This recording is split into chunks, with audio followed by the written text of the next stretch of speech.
প্রিয় ছাত্র ও ছাত্রীরা, তোমাদের সকলকে আরো একবার স্বাগত জানাই তোমাদের ইউটিউব চ্যানেল স্টাডি উইথ অয়নে। আর আমি অয়ন তোমাদের সাথে। দ্বাদশ শ্রেণীর ইতিহাসে ষষ্ঠ অধ্যায় হলো দ্বিতীয় বিশ্বযুদ্ধ এবং উপনিবেশ সমূহ। আর এই অধ্যায়টি কিন্তু নতুন সংশোধিত সিলেবাসের অন্তর্ভুক্ত একটি অধ্যায়। এই অধ্যায় থেকে কোন কোন এমসিকিউ গুলো তোমরা খুব ভালোভাবে প্রস্তুত করবে সেই নিয়ে আমাদের এই ভিডিও। তবে তার আগে তোমাদেরকে জানাই, আমরা প্রত্যেকটা অধ্যায়কে এমসিকিউ দিক থেকে দুটো ভাগে ভাগ করেছি, পর্ব 1 এবং পর্ব 2। এই অধ্যায় থেকে এমসিকিউ এর প্রথম পর্ব কিন্তু ইতিমধ্যেই আমরা আপলোড করে দিয়েছি আমাদের চ্যানেলে। সেই ভিডিওটার লিঙ্ক তোমরা পেয়ে যাবে এই ভিডিওর ডেসক্রিপশনে। এছাড়াও এই অধ্যায় থেকে কোন কোন বড় প্রশ্নগুলো তোমরা করবে সেই ভিডিও আমরা আপলোড করে দিয়েছি আমাদের চ্যানেলে। সেই ভিডিওর লিঙ্কও তোমরা পেয়ে যাবে এই ভিডিওর ডেসক্রিপশনে।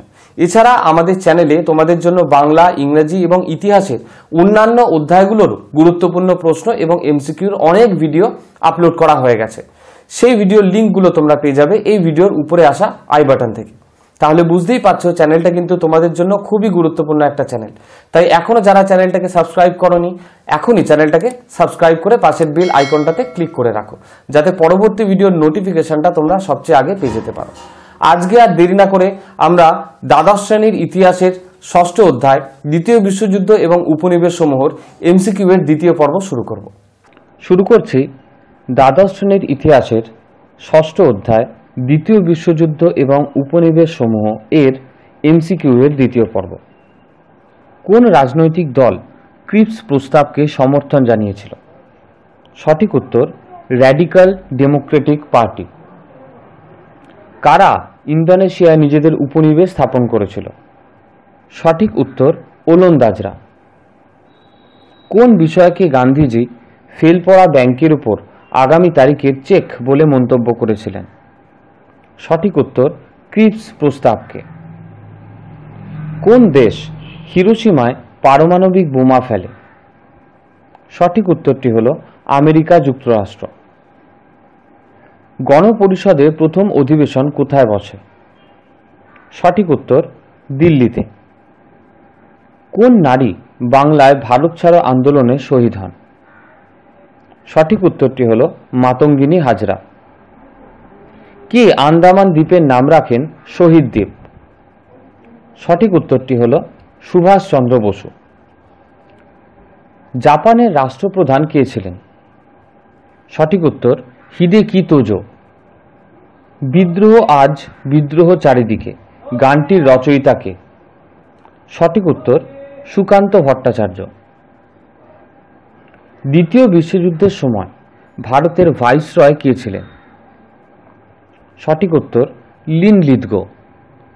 একটি গণ আন্দোলন যেটি গান্ধীজির নেতৃত্বে হয়েছিল সেটি কি? সঠিক উত্তর ভারত ছাড়ো আন্দোলন। সতীশচন্দ্র সামন্ত কে ছিলেন? সঠিক উত্তর তাম্রলিপ্ত জাতীয় সরকারের সর্বাধিনায়ক। আজাদ হিন্দ বাহিনী সর্বপ্রথম ভারতের কোন শহর দখল করে? সঠিক উত্তরটি হল কোহিমা। মন্ত্রী মিশনের প্রধান নেতা কে ছিলেন? সঠিক উত্তর পেথিক লরেন্স। সুভাষচন্দ্র বসু জাতীয় কংগ্রেসের কোন অধিবেশনে দ্বিতীয়বারের জন্য সভাপতি হন? সঠিক উত্তর ত্রিপুরী অধিবেশনে।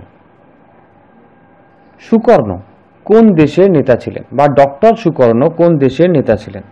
সঠিক উত্তর ইন্দোনেশিয়া। কোথায় আজাদি সেনানায়কদের বিচার শুরু হয়? সঠিক উত্তর দিল্লিতে। জার্মানির একনায়কতন্ত্রের শাসক কে ছিলেন? সঠিক উত্তর অ্যাডলফ হিটলার। সুভাষ ব্রিগেডের প্রধান কে ছিলেন? সঠিক উত্তর নেতাজি সুভাষচন্দ্র বসু। কোন দেশের স্লোগান ছিল এশিয়াবাসীদের জন্য এশিয়া? সঠিক উত্তরটি হল জাপানের। ক্রিপস মিশন কখন ভারতে আসে? সঠিক উত্তর 1942 খ্রিস্টাব্দে 23শে মার্চ। স্বাধীন ভারতের প্রথম গভর্নর জেনারেল কে ছিলেন? সঠিক উত্তরটি হল লর্ড মাউন্টব্যাটেন।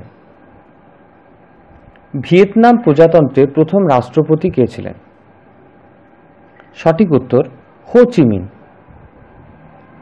ভিয়েত মিন কি? সঠিক উত্তর উত্তর ভিয়েতনামের কমিউনিস্ট বাহিনী। ভারতের শেষ গভর্নর জেনারেল কে ছিলেন? সঠিক উত্তর চক্রবর্তী রাজাগোপালাচারী। অনেকের দেখে মনে হতে পারে যে প্রশ্ন সংখ্যা অনেকগুলো, কারণ দুটো পর্ব মিলিয়ে কোনোটাতে 50, কোনোটাতে 60, কোনোটাতে 65টা মতো প্রশ্ন চলে আসছে। আমি তাদেরকে বলতে চাই, দেখো, সাকসেস এই জিনিসটা পাওয়ার কিন্তু কোনো শর্টকাট হয় না।